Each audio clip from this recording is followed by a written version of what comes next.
They wanted a lot more.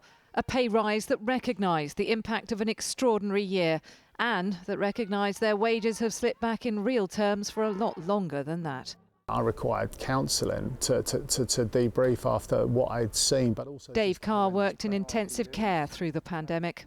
Now he's prepared to go on strike. You know, we have fought to save people's lives for both waves of this pandemic. And so for me to be saying I will be taking strike action over pay is a massive decision to make. And I'm not making it because I want to, end up sort of really, really well off. I'm doing it because I want to see an NHS that's properly staffed, that's properly funded, that's properly recognised, where I don't have to go to work and think, are there enough staff in here today? Are we going to be able to do the work? Is it going to be safe?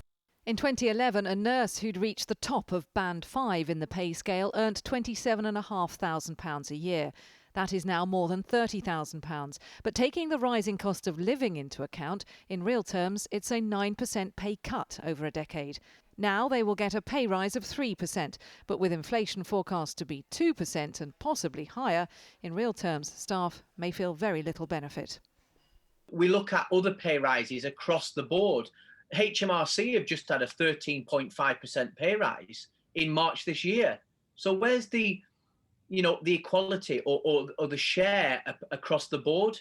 There isn't. NHS staff are always at the last, and we're always at the front when people's lives are at risk. And today the government revealed there will be no new money to fund the pay rise. It will have to come from savings elsewhere. Those who represent hospital bosses across England who had been happy with the pay offer are utterly dismayed. It is inconceivable that NHS organisations and services could find the money to fund this pay award, that the efficiencies just aren't possible in this current context. Unions representing workers across England's health service will now consult their members to find out whether there is enough strength of feeling for industrial action. Catherine Jones, 5 News.